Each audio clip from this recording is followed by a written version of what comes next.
happening in the world coming up on NTD News. First, our top stories. A Mar-a-Lago employee makes his first court appearance in Miami. He's charged with helping former President Trump in the classified documents case. We have more details of the hearing. Republican House lawmakers are urged to return to Washington after Hunter Biden's business associate is summoned by the Justice Department. An activist opens up about California's child trafficking bill. He says a state assembly committee killed the bill because they were too focused on playing politics instead of focusing on the facts. The new director of the Centers for Disease Control and Prevention says the agency plans to soon recommend yearly COVID shots. And Senator Rand Paul says he issued a criminal referral to the Justice Department for Dr. Anthony Fauci. He says Fauci lied about the lab in Wuhan, China.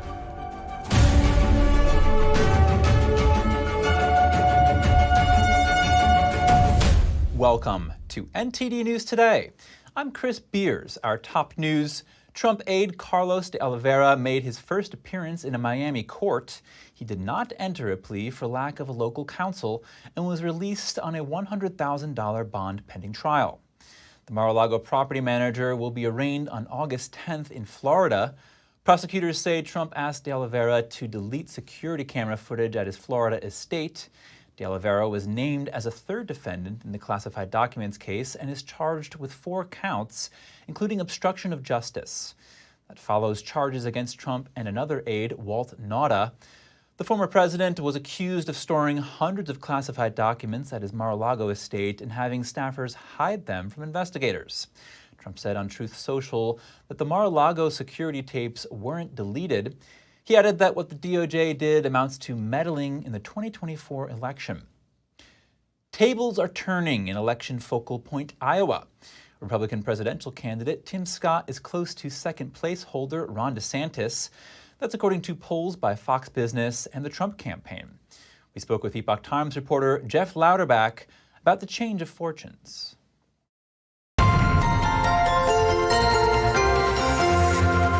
Jeff Louderback, good to have you back on the show. Thanks for having me again. Jeff, it looks like Republican presidential candidate Tim Scott is doing well in Iowa. Tell us about that. Well, over the weekend, there was the Iowa Lincoln dinner, and I think it was 13 or 14 GOP candidates spoke, and Tim Scott among them. He's been polling nationally very low in the single digits, but he's put a lot of attention in Iowa over the last week. And according to 2 recent polls, he's at 10 and 11%, and that puts him right behind, significantly behind President Trump, but also behind Ron DeSantis. But he's inching closer to DeSantis, who is at 16% in both polls. And what message is Tim Scott campaigning on? Well, he's always campaigned on the same message as he did when he ran for senator about how, the narrative that minorities can't succeed in the United States in today's world is inaccurate, and he's living proof of that. He's very outspoken about how he grew up in South Carolina and the influence that his grandfather had. I think he had a great quote from the speech on Saturday. He said his grandfather, after his parents got divorced and he moved into his grandfather's house, I think he was 7 or 8 years old, and his grandfather said, "You can be bitter or you can be better." That is a microcosm of what Tim Scott is running his campaign on as far as the positive message. And it sounds like that message is resonating in Iowa. So what's the significance of the Iowa caucus for the Scott campaign? Well, that's interesting. And I know you know this about how back, I think it was January, the Democratic National Committee voted to remove Iowa and New Hampshire as first in the nation status. But Iowa and New Hampshire refused because it's the state laws that determine that as far as when the primaries are held. Iowa, the caucus, and New Hampshire, the primary. So Iowa is still important, and you could see that all 13, I can't remember whether it was 13 or 14 candidates were there on Saturday, and Tim Scott, his PAC is putting a lot of money into promoting him in Iowa. And Republican presidential candidate Ron DeSantis is facing pushback for his state's social studies curriculum on slavery. Tell us about that and Tim Scott's response. Well, that's been in the news lately about the social studies curriculum, and there's a lot of debate on what that means. Democrats have said that it speaks volumes about negative comments about that slavery shouldn't be taught. Ron DeSantis has a different view of that, and Tim Scott over the weekend said that there's no silver lining in slavery. So he's spoken out about a few things related to Ron DeSantis, and that's interesting because he's inching closer to him in the polls in Iowa. Epoch Times reporter Jeff Louderback, thank you. Thank you. Despite his legal troubles, former President Donald Trump is leading his rivals for the Republican presidential nomination. That's according to the first New York Times Siena College poll of the 2024 campaign. The poll found Trump leading his nearest challenger, Florida Governor Ron DeSantis, by a whopping 37 percentage points. The survey shows Trump is dominating across almost every demographic group and region and in every ideological wing of the party. Other challengers, like former Vice President Mike Pence, former United Nations Ambassador Nikki Haley, and Senator Tim Scott of South Carolina, each scored 3% support, while the other remaining candidates scored just 2% of those polled. The survey comes less than 6 months before the first 2024 primary contest and before a single debate. House Republicans urge colleagues to return early from their break after the Justice Department requests Hunter Biden's business partner to surrender to authorities for jail sentencing. Biden's business associate Devin Archer was preparing to testify before Congress. The lawmakers now want to discuss if the Justice Department is interfering in their investigation into the Biden family. Archer was summoned to be sentenced by the Justice Department on a different charge, but lawmakers think the timing is strange. Archer was issued the notice of surrender over the weekend when he was already scheduled to testify on Monday. His testimony is about the Biden family, Hunter Biden's business dealings, and the alleged role of President Biden in his son's business affairs. Congressman Matt Gaetz said if Archer is not in the witness chair on Monday, he'll put the U.S. Attorney General in that chair. The U.S. Attorney's Office said in a letter that Archer is not expected to surrender before his congressional testimony. Archer's lawyer also said he did not think the Justice Department was attempting to intimidate his client and that Archer plans to give his testimony as scheduled. The Sound of Freedom movie continues its run at the box office. The anti-child trafficking movie is getting more theater screenings and beating several big-budget summer blockbusters. The latest numbers say the movie has grown to playing on over 4,000 screens and that earnings surpass $140 million. That's since the movie's release over 4th of July weekend. It's based on the true story of a former government agent and focuses on the exploitation of children by sex traffickers. With a budget of $14.6 million, Sound of Freedom has become a massively profitable movie for Angel Studios. It will start international screenings in August. Viewers have found the film's depiction of child trafficking eye-opening. Former President Donald Trump gave his support to Sound of Freedom in a campaign video. He promised to subject human traffickers to the death penalty if he's reelected in 2024. A new interview on a California child trafficking bill. An activist explains why he thinks the State Assembly committee killed the bill. It was designed to strengthen penalties for child sex traffickers. This bill is about protecting children. That's all this bill was about. And some people made it about political arguments and culture wars. Shane Harris is a child safety advocate and the founder of San Diego-based People's Association of Justice. He recently sat down with the Epoch Times for an episode of California Insider. They discussed California's Senate Bill 14, which was introduced by Republican State Senator Shannon Grove. The bill was designed to strengthen penalties for repeat offenders related to child sex trafficking. The bill easily passed in the state Senate, but was later killed by the Assembly's Public Safety Committee in July. I've been a Democrat since I was 18, but I said, look, this is shameful. My party should be standing with the kids. My party should be standing with the majority of people who believe that this is a serious felony. Harris said the unintended consequences of partisan politics are to blame, that the bill failed to pass the committee. Their intention was to try to curb Shannon Grove's bill because she's a Republican. And the unintended consequences from that is that you end up protecting this guy who is the criminal, who is hurting more children because you're playing partisanship on an issue that is not partisan and not political. After the Assembly killed the bill, constituents expressed outrage and disbelief. Many voiced their displeasure on social media and with messages and phone calls to their representatives. On July 12th, Democratic Governor Gavin Newsom weighed in on the matter, publicly calling for the bill to be revived. At a second hearing that later followed, almost all Democratic members switched their vote to aye. This allowed the bill to pass onto the Assembly's Appropriations Committee for review. It shows the power of the people, and it shows the power of bipartisanship. When we put partisanship aside and say what is logical, what is reasonable, what is rational, not what do you like Trump or do you hate Trump? Are you for this or are you for that? Critics of the bill suggest that lengthy jail sentences are ineffective and that victims could be caught up in the enhanced penalties because many are forced to participate in illegal trafficking activities by their perpetrators. But others say the bill is narrow enough to target only those that are repeatedly caught trafficking children.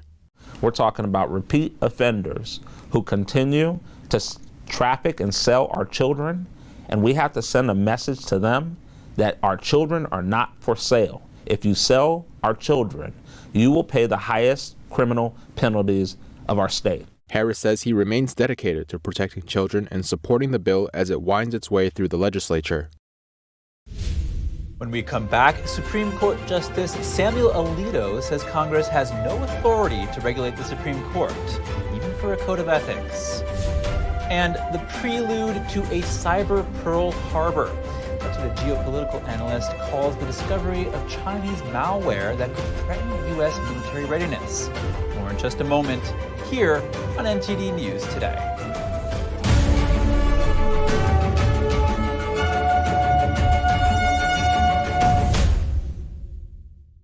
Did you know ESG is impacting every part of your life? From rising gas prices to global food shortages to out-of-control inflation, even losing your freedom of speech and being censored on the internet. It's all being driven by ESG ideology. Who's in control? What can you do about it? Find out in The Shadow State, the first documentary exposing ESG. The ESG movement of governments and corporations operates in the shadows. Only the light of truth can expose it. Watch The Shadow State documentary, streaming now.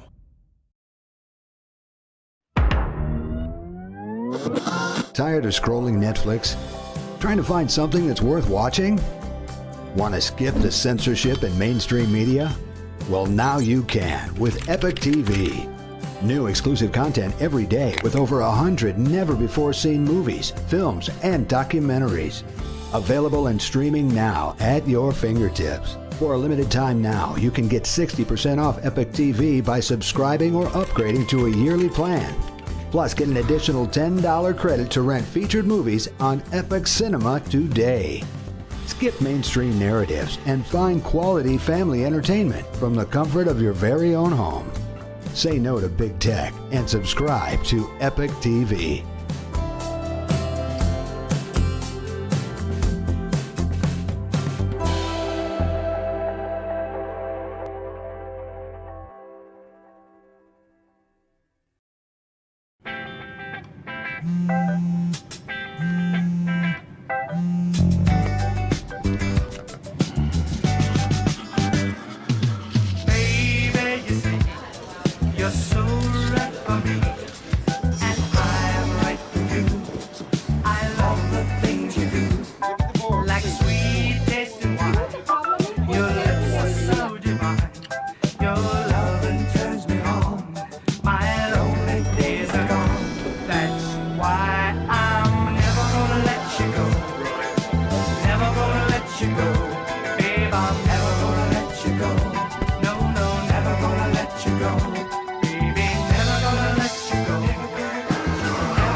Here you go. Thank you. Thank you.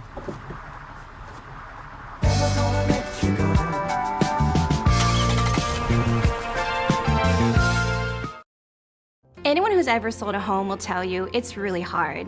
And it's one of the biggest financial decisions you'll ever make. That's why who you work with matters. Together with HomeLight, we take care of every detail.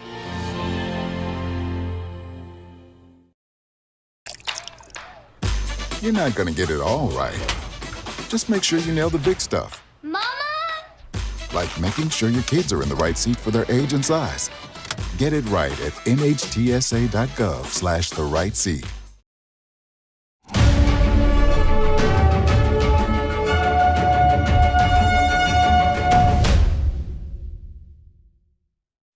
Welcome back. The new director of the CDC says her agency is planning to recommend Americans get an annual COVID-19 vaccine.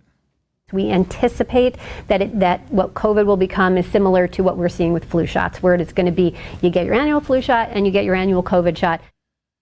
Mandy Cohen recently replaced Rochelle Walensky as CDC head.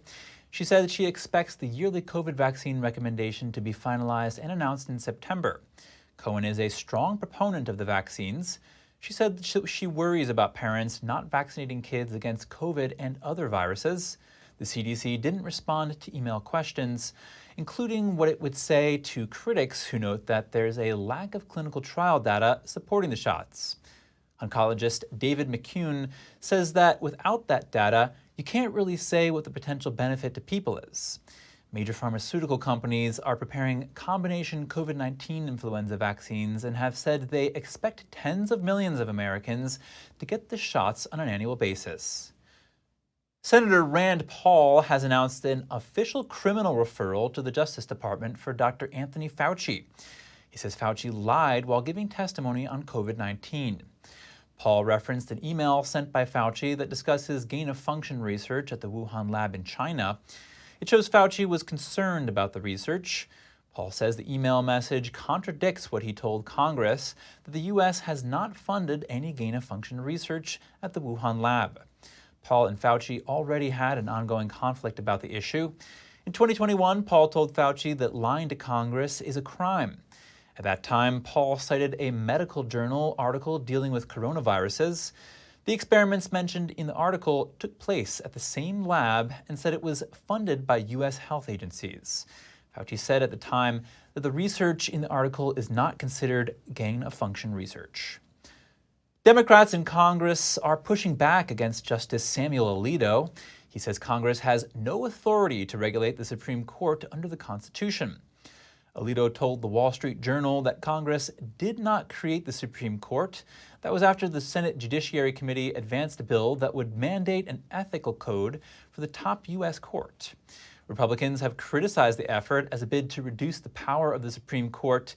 Because the GOP controls the House, it's unlikely that the Democrat senator's ethics bill will be successful. Democratic Congressman Ted Lieu wrote Alito a message on Twitter. He said he's on the Supreme Court in part because Congress expanded the court to 9 justices. Lieu also said Congress can impeach justices and can in many cases strip the court of jurisdiction. The Biden administration says it is closely monitoring the situation in Haiti, where an American nurse and her child have been kidnapped. The woman works for a nonprofit organization called El Roy. It runs a school and ministry in Port-au-Prince. The organization said the two were taken from campus on Thursday. The State Department issued a do not travel advisory last week. It ordered non-emergency personnel to leave because of growing security concerns. Those include frequent kidnappings, crimes, civil unrest, and poor health infrastructure in the country. The party responsible for the kidnapping and their demands, if any, are currently unknown. Chinese malware could disrupt American military operations, has been found in the networks that control U.S. utility systems. Now, the Biden administration is on the hunt for the malicious software. To dig deeper, I spoke with geopolitical analyst and author of Winning Space: How America Remains a Superpower.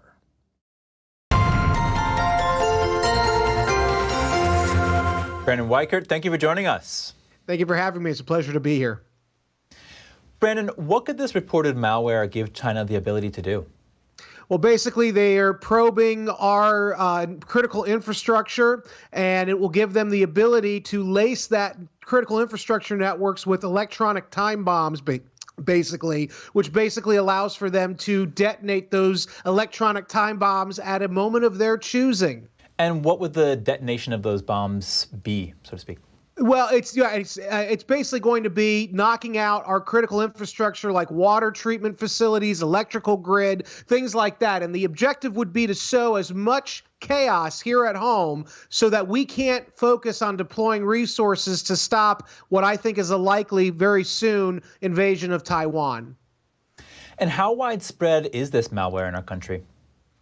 It's systemic. We learned from the Typhoon Vault operation that China was doing, basically that they had complete access to our critical infrastructure networks for a very long time, and we are now having to go through and basically mop up all of the damage they did and hopefully catch all those electronic time bombs before they go off. And I don't know if we can. It's a lot of time they had in those networks. And what does the presence of this reported malware mean about the Chinese Communist Party's intentions overall? Basically, I think this is the prelude to a cyber Pearl Harbor. I think that this is part of a larger Chinese military operation to knock the United States out before the Chinese decide to go into Taiwan. I would next be watching for our satellites. I think we might be in store for a space Pearl Harbor, and I'd keep an eye out on any more biolabs that we discover operating illegally in our own country as we did over the weekend. And they have a massive hacking operation, right? It's the world's largest, and it's dedicated solely to going after the United States, whereas we have to worry about Russia, North Korea, Iran, Al-Qaeda, and all the other threats. China just focuses primarily on the United States, and it's showing that that is really having a positive impact for them, and it's doing a lot of damage to us. That is shocking. And now, at least we have an investigation into this malware. Do we know anything about the progress of these investigations? No, it's just getting going. Again, we're playing catch up. That's not a good place to be when we're talking in the cyber domain. Cyber, like space, those are two domains where speed kills, and the Chinese have a lot of lead time on us, and that's not good. We're having to basically go back and hope and go through every single system we have and hope we can find these things that they planted. But the Chinese had a lot of time in there without us knowing about it. And is there anything we can do proactively to defend against this sort of attack, this sort of malware code going forward? Well, the first thing that the administration should do, and they've indicated this already, I don't think they've done it explicitly enough, is to basically say any kind of infrastructure cyber attack will be a full declaration of war on the United States, and it will necessitate a response militarily from us, not just in the cyber domain. Another thing we could do is everything they do to us, penetrating our critical infrastructure, lacing it possibly with electronic time bombs, we should do the same thing to them and make it very clear that if you're going to do it to us, we're going to do it to you. Geopolitical analyst Brandon Weichert, thank you. Thank you. When we return, some energy industry individuals fear that the White House will declare a COVID-like climate emergency. Should you be worried? And Italy is looking to pull out of Beijing's Belt and Road Initiative. The country's defense minister called the decision to join the scheme improvised and atrocious. We'll have more on that when we return.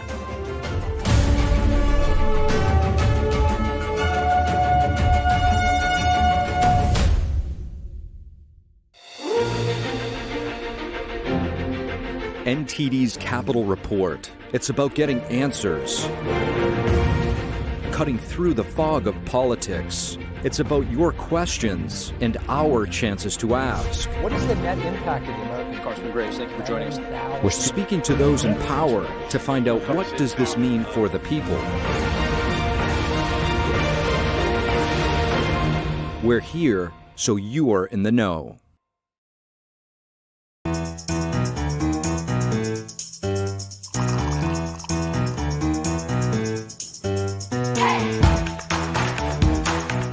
I'm Evelyn Lee. And I'm Kevin Hogan. The stories that need to be told, the voices that need to be heard, the truth that you need to see. Get unbiased and in-depth news. Don't miss a beat. I'm Stephanie Cox. At NTD, we're here for you.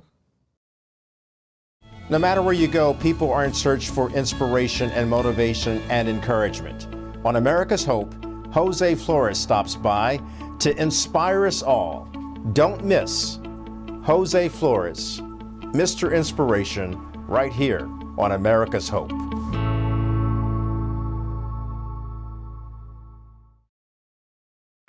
What does it mean to devote your life to the truth? Does it mean investigating communist subversion here in America? Does it mean exposing the deadly fentanyl crisis in the Midwest?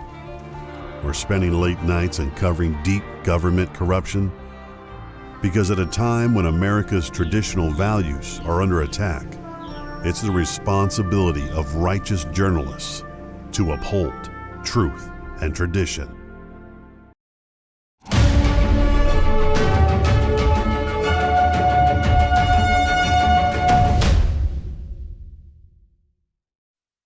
Welcome back. Some energy industry individuals fear that the White House will declare a COVID-like climate emergency.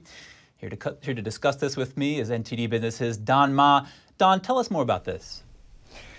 So the U.S. Oil and Gas Association President Tim Stewart said over the weekend that he's worried that if you grant the president's emergency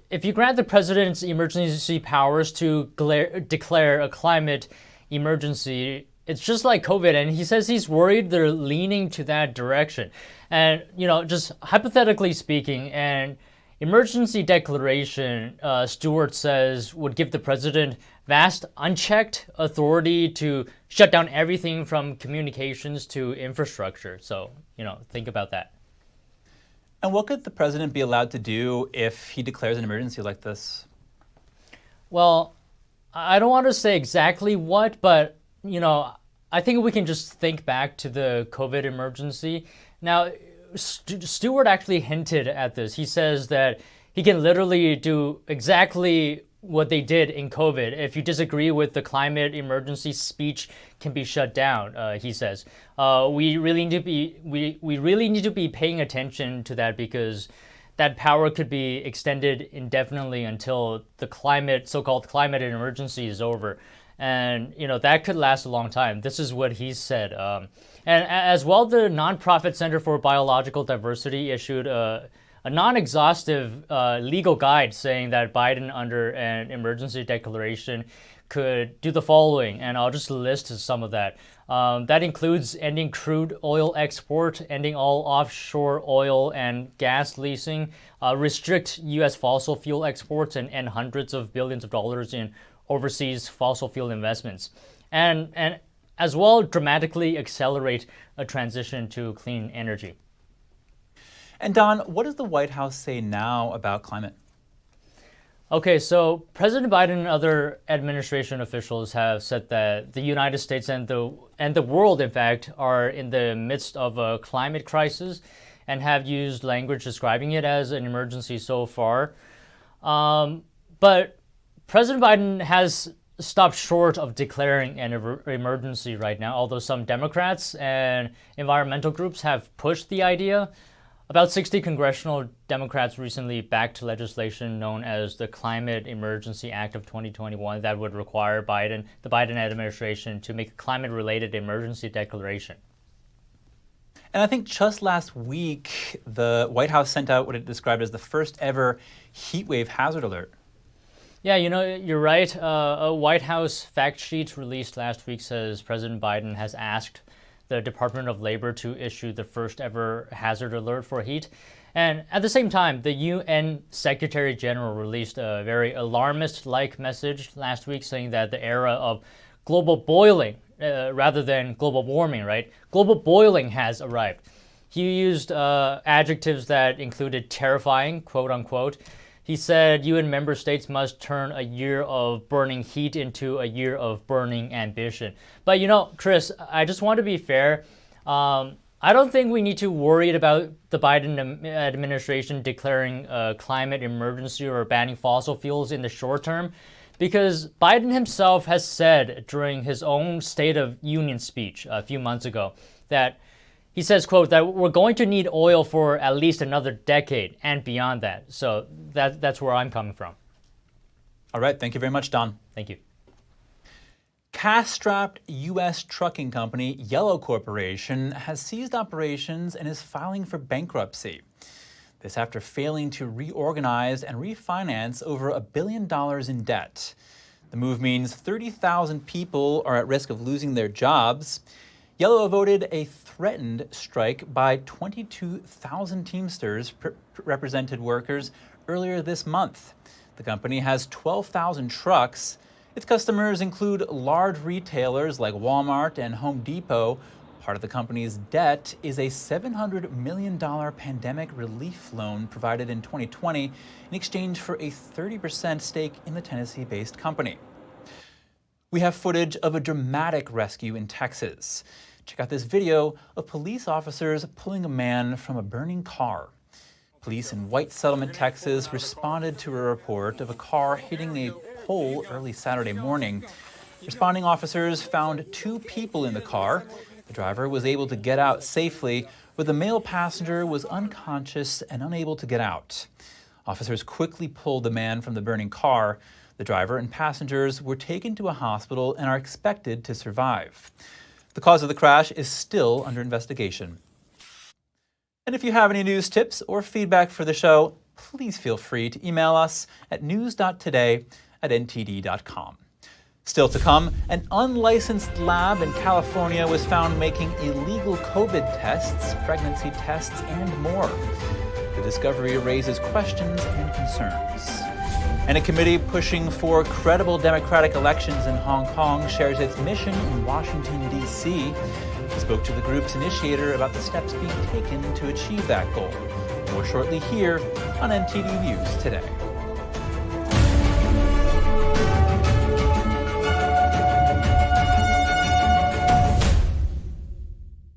Shen Yun Creations, the streaming platform from Shen Yun, featuring world-class dance, past programs, and all original music.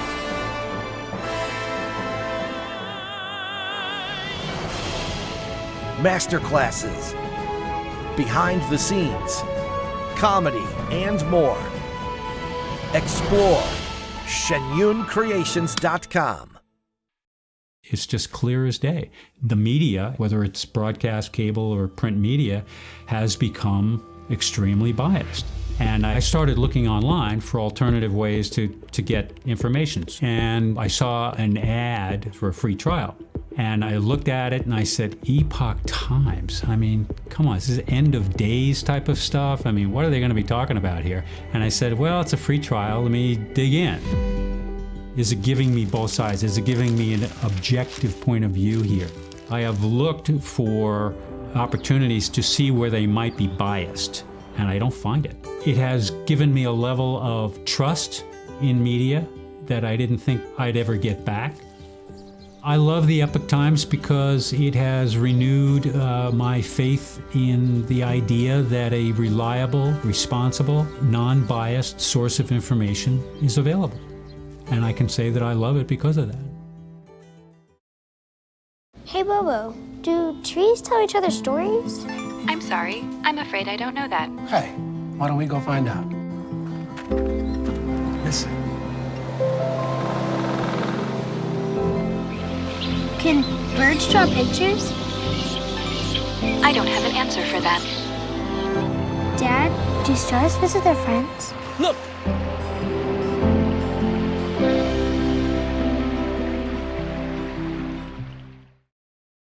Stay tuned to get 2 rolls of alien tape free. You wouldn't stick your mother-in-law on the wall, but you could with alien tape. It just sticks. Just peel and stick to make anything stay in place quick. Brick, pavers, marble, tile, plastic, even leather. Nothing works better than alien tape.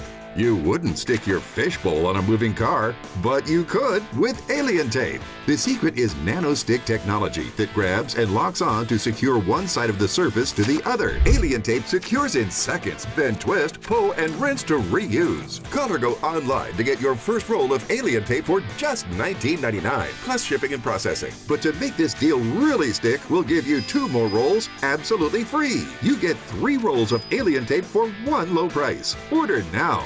To order, call 1-800-490-1364 or go to tryalientape.com. So call 1-800-490-1364 or order online at tryalientape.com.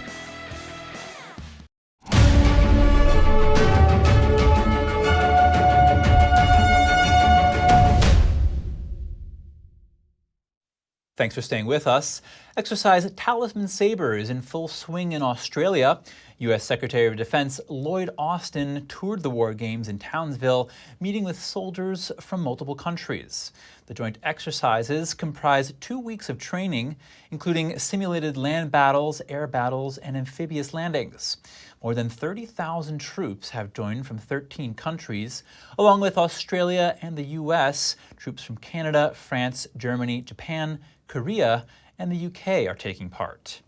Germany participated for the first time with more than 200 paratroopers and Marines as the European country is reinforcing its presence in the region.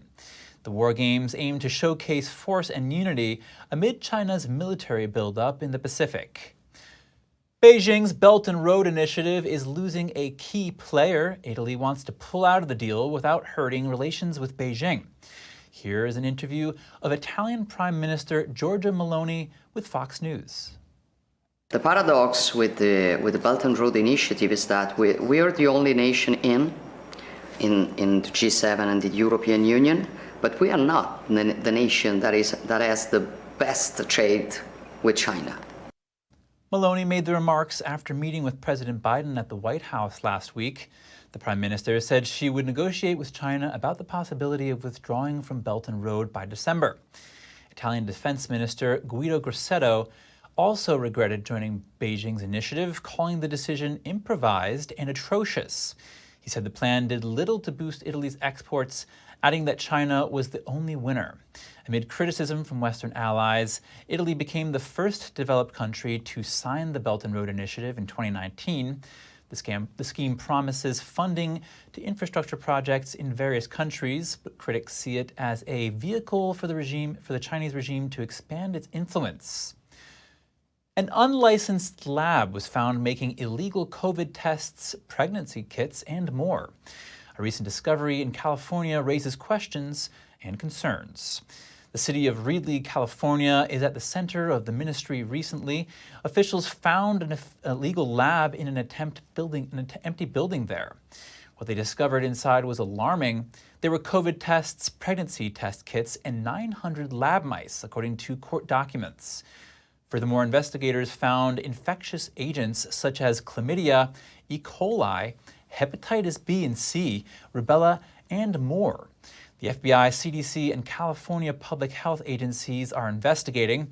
They report that the illegal lab was run by Prestige Biotech, a Chinese company registered in Nevada. The company's president is Xiu-Qin Yao. NBC reported that all biological agents were destroyed by July 7th. Hong Kong activists are hoping for free elections. The committee shared its mission in Washington, D.C. last week. It's looking to establish a political body free from the manipulation of the Chinese Communist Party and give Hong Kong citizens a way to vote without fear. NTD's Jeremy Sandberg reports. The goal of the Hong Kong Parliament Electoral Organizing Committee is to hold safe, credible elections internationally. Elections guaranteed to be free of the Chinese Communist Party's control. Hong Kong is like a police state, and the national security law is like martial law in Hong Kong. But people don't relate to that. So in fact, we lost all our freedom, rule of law and democracy. So we need to do something. The idea is inspired by the Tibetan Parliament in exile. Elmer Yuen, the initiator of the committee, says according to the Universal Declaration of Human Rights, Hong Kongers have the right to vote for their own government to determine their own future. He says now all branches of Hong Kong's government, including the district council, is being totally manipulated by Beijing. They are afraid of competition for control of China and its people. So we want to do is we want to wrestle the power to the people, not by the elite or not by the Communist Party members. UN says the U.S. needs to make a choice about Hong Kong. We need to get rid of the Communist Party once and for all, at all price, because it's not only the Hong Kong people or the Chinese people. The whole world is affected. Look at COVID. It's horrible. And look at the fentanyl here. It's killing so many people. They must make up their mind and do away with the CCP once and for all. Election regulations are set to be established next month. The committee has asked all Hong Kong elected representatives who held office before July 2020 to participate in the upcoming parliament election slated for later this year. Jeremy Sandberg, NTD News. Japanese restaurants in Beijing are bearing the brunt as China controls on Japanese food imports. Some owners are reporting numbers down by up to 90%.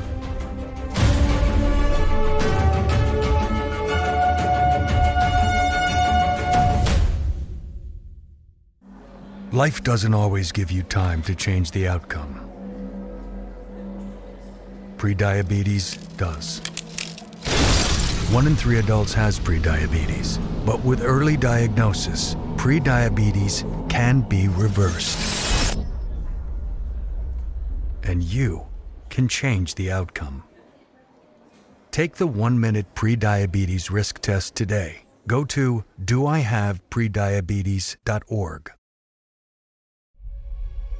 It's a painting that is peaceful. There's a lot of beauty in it. And you forget about whatever you might be worried about.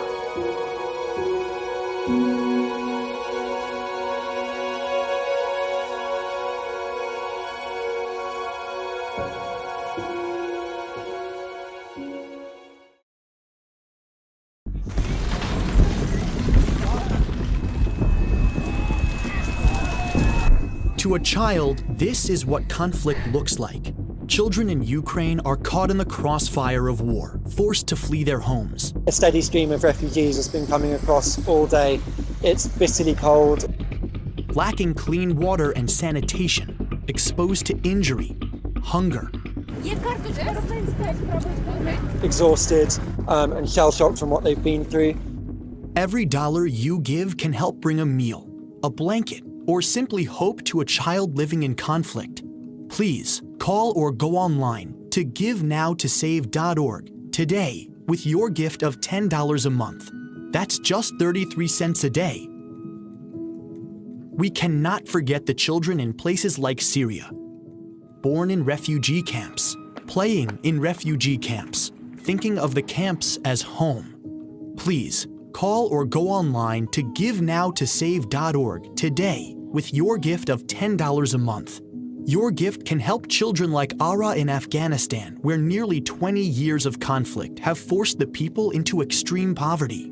Weakened and unable to hold herself up, Ara was brought to a Save the Children center where she was diagnosed and treated for severe malnutrition. Every dollar helps. Please call or go online to GiveNowToSave.org today with your gift of $10 a month, just 33 cents a day. And thanks to special government grants that are available now, every dollar you give can multiply up to 10 times the impact. And when you use your credit card, you'll receive this special Save the Children tote bag to show you won't forget the children who are living their lives in conflict. Every war is a war against children. Please, give now.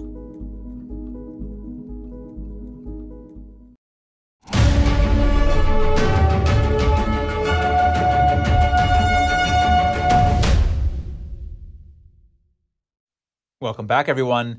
Japanese restaurants in Beijing are bearing the brunt as China tightens controls on Japanese food imports. Some owners are reporting customer numbers down by up to 90%.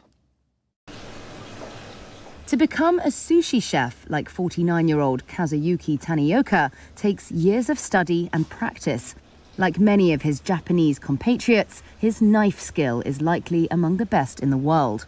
But it's the ingredients he's using which could yet bring down the curtain on his 8-year-old restaurant in the Chinese capital, Beijing. The hardest thing for us now is that we can't purchase any Japanese seafood at all because it's taking so long to clear Chinese customs due to the treated radioactive water release issue. Like most Japanese restaurants in China, Tanioka's outlet Toya imports fish from Japan. But Chinese restrictions on some of those imports are making business harder. Shortly after the 2011 tsunami and earthquake damaged the Fukushima nuclear plant in Japan, Beijing banned food and agricultural products from 5 Japanese prefectures. That ban was later widened and now covers 10 of Japan's 47 prefectures. The latest restrictions were brought in as Japan plans to empty into the sea treated radioactive water from Fukushima, a move endorsed by the United Nations nuclear watchdog, but sharply criticized by China. Since around mid-July, with the planned release of treated radioactive water, the number of Chinese customers has slid around 90% due to worries about Japanese food ingredients. Imports have since all but ground to a halt, with some Japanese officials fearing the worst is yet to come. While more stringent Chinese checks have led to massive delays at customs, the bigger worry is what customers are saying. Posts and hashtags on Chinese social media claim Japanese food is radioactive and should be boycotted. This customer said he was reassured by the steps China had taken, calling it a responsible attitude. But some say when it comes to Japanese food, there are misconceptions about what is and isn't safe. I don't know about the Fukushima water release in much detail, but if you have a look, you'll find other places are doing the same thing, releasing things into nature. The fact that the average person just doesn't know this is the hardest thing. If they knew about it, then they would know they could eat safely. Japanese officials have appealed to their Chinese counterparts, especially in their second largest market, Hong Kong, to avoid a ban. Some importers have meanwhile said they're considering shipping their product through a third country. Chefs like Tanioka have said they're now looking at sourcing ingredients from inside China to survive. And while even with the restrictions, China remains the largest importer of Japanese seafood. If these problems continue, that may not be the case for much longer. A Japanese wrestler is committed to mastering the Senegalese style. The athlete is also sharing his knowledge of international wrestling in the West African nation. NTD's Andrew Thomas has the takedown. Japanese wrestler Shoga Uezumi is thrown face down in the sand by a bigger Senegalese opponent. He quickly rebounds with a smile on his face. I just finished practice today with the team I'm practicing with right now. Every time I practice, I feel myself getting stronger bit by bit, so I feel a lot of joy and growth. I'm reflecting on my weak points and training hard every day to improve my skills. Senegalese wrestling evolved from a post-harvest pastime into the country's national sport. Anchored in ancestral war rituals, a wrestler wins by making his opponent's back hit the ground. I saw him coming from his country to develop the sport, and it was something that surprised me. When he showed me what it means to commit oneself, to leave one's country without being well paid, knowing that he would only have enough to live on to develop our sport. Since relocating to Senegal full-time in 2022, Uezumi has been living with a community of wrestlers. He's also training 36 students for the 2026 Youth Olympics. I met one of my best friends during my 2 years as a volunteer. His name is Cheikh Badian. We always work together in our daily life and in the promotion of wrestling. And we talked about the future together, how to teach wrestling to children, how to promote wrestling here in Senegal. Uezumi's wrestlers appreciate his commitment and have taken him in. He came and integrated easily. Sometimes it feels like we've known him for many years. He's part of us and we're part of him. When he needs it, we help him with everything. He always comes with a good mood. He's jovial, he teases, but above all, he fights very well.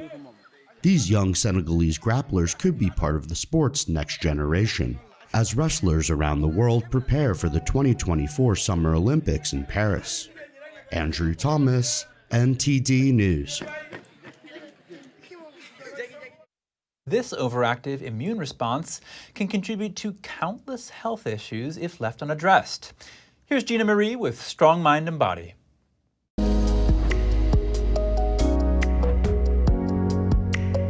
What do a mattress, a toothbrush, salmon, and sneakers have in common? They may all be able to help you fight chronic inflammation. Chronic inflammation is a persistent state of immune system activity. It's linked to several health problems and risks. The more healthy habits you have, the better chance you'll have at limiting inflammation and disease risk. Inflammation is one of the body's key defenses. It happens when you get injured or become infected by a microbe. Your body sends out inflammatory immune cells to attack, isolate, and repair. But sometimes lifestyle habits keep this immune response going. It can impair healthy tissue and wear the body down. Fortunately, certain lifestyle habits can calm inflammation. Aim for a healthy diet, regular exercise, sound sleep, good oral hygiene, and relaxation. When all of these are in order, you can help keep inflammation in check. Let's look at a few key points, starting with fish. 2 servings of fatty fish per week are linked with better long-term health. It's also linked to lower levels of inflammation.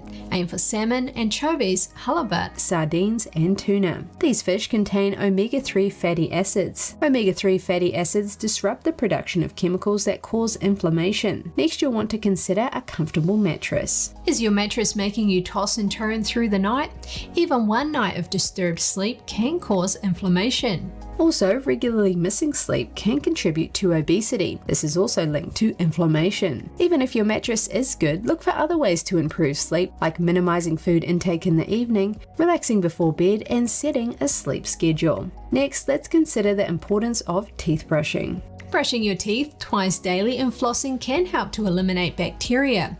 Bacteria leads to infection and causes inflammation elsewhere in the body. Next up, let's look at the importance of exercise and stress management. Aerobic exercise is important for overall health. Consider walking, jogging, cycling, and dancing. All of these are great options for fighting inflammation. These activities may also help produce hormones that keep inflammation in check. And finally, stress. Chronic stress promotes inflammation in the body. It is also linked to several chronic inflammatory conditions. Examples include rheumatoid arthritis and cardiovascular disease. Deep breathing, Tai Chi, Falun Gong, yoga, or simply enjoying more downtime can help. A new world record has been set. Renowned athlete Jan Roos just completed the world's longest single building slackline. Roos is a 3-time slackline world champion from Estonia. He achieved the feat titled Sparkline on his first attempt. Roos walked almost 500 feet between Qatar's iconic towers. This was done on a line less than 1 inch wide, at a height of over 600 feet above the city. The Sparkline walk is not only the longest on a single building, but also Roos's highest urban walk to date. Canines were on their paws over the weekend in the Venezuelan capital of Caracas. 150 dogs joined their owners in a fun run of more than 2 miles. This marked the second edition of the dog run racing. Participants said they were excited to run with their pets. The event charged $30 for participants seeking support for the country's animal shelters. Under Venezuela's prolonged economic collapse, many have left pets in shelters or abandoned them on the streets.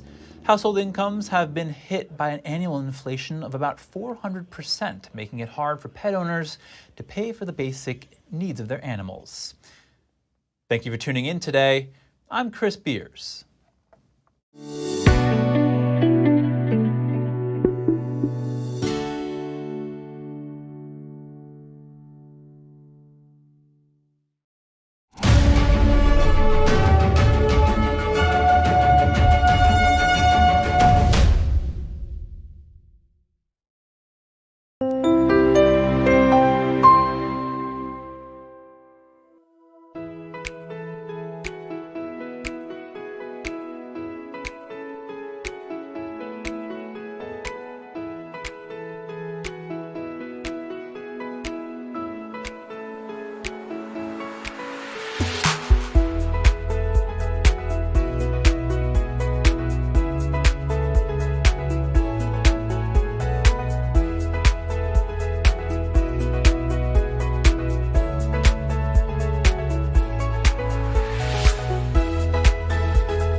Thanks for watching us on YouTube. Did you know YouTube only keeps selected videos on its platform? So if you want to make sure you get the full picture, just subscribe to our newsletter. Go to newsletter.ntd.com and sign up. It's free.